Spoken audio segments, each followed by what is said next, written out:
తమిళనాట జయలలితను పురిచ్చి తలైవి అంటారు. అంటే తెలుగులో విప్లవ నాయకురాలు అనే అర్థం. బిరుదుకి తగ్గట్టుగానే ఆమె డైనమిక్ పొలిటీషియన్. ఆమె ఏదైనా అన్నారంటే దానికి తిరుగు ఉండదు. ఆమె బహిరంగంగా చేసిన శపథాలు చూస్తే ఆమె ఎటువంటి మనస్కురాలో అర్థమవుతుంది. 1989 మార్చి 25న విపక్ష నేతగా ఉన్న జయలలితను డిఎంకే అధ్యక్షుడు అప్పటి ముఖ్యమంత్రి కరుణానిధిని విమర్శించిందన్న కారణంతో డిఎంకే సభ్యులు ఆమెను నిండు సభలో చేయి చేసుకోవడమే కాకుండా కొంగు పట్టుకొని ఈడ్చారు. ఈ సంఘటన అప్పట్లో పెద్ద సంచలనం రేపింది. ఈ సన్నివేశాన్ని ద్రౌపది వస్త్రాపహరణంతో పోలుస్తూ తను శోకంతో శపథం చేసింది. తనకి అవమానం జరిగిన ఆ అసెంబ్లీలో తిరిగి కాలు పెట్టడం అంటూ జరిగితే అది కేవలం సీఎంగా మాత్రమే అని శపథం చేసింది. ఈ సంఘటనతో ఆమెలో తిరుగుబాటు తత్వం పెరిగింది. ఆ ప్రకారమే 1991లో అత్యంత మెజారిటీతో విజయం సాధించి సీఎంగానే తిరిగి అసెంబ్లీలో అడుగుపెట్టారు. 1996లో అధికారంలోకి వచ్చిన డిఎంకే ప్రభుత్వం అక్రమ ఆస్తుల కేసులో జయలలితను జైలుకు పంపించారు.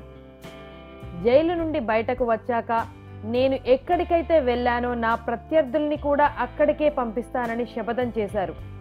చెప్పిన మాదిరిగానే 2001లో అధికారంలోకి రాగానే కరుణానిధిని అరెస్టు చేసి తనను అంతకుముందు ఉంచిన జైలు గదిలోనే ఉంచారు. అలాగే అక్రమ ఆస్తుల కేసులో ఐటీ శాఖ స్వాధీనం చేసుకున్న నగలన్నీ బహుమతులుగా వచ్చినవేనా అని డిఎంకే నేతలు ఎద్దేవా చేశారు. ఇక అప్పటి నుంచి ఆభరణాలు ముట్టనని జయ ఆ కేసు నుండి విముక్తి లభించిన తర్వాతే మళ్ళీ నగలను ధరించారు. ఇక కరుణానిధి ప్రభుత్వం 1100 కోట్ల వ్యయంతో నిర్మించిన సచివాలయ భవనంలోకి అడుగు పెట్టే ప్రసక్తే లేదని ప్రకటించారు. అప్పటికే డిఎంకే ప్రభుత్వం పాత సచివాలయంను గ్రంథాలయంగా మార్చి కొత్త అసెంబ్లీలో 4 మార్లు సమావేశాలు కూడా నిర్వహించింది.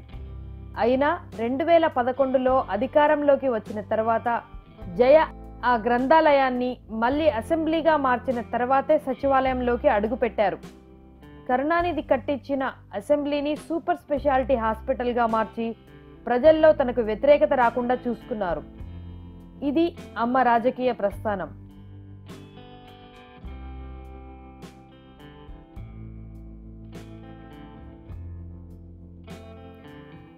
For more videos, please subscribe. Thanks for watching.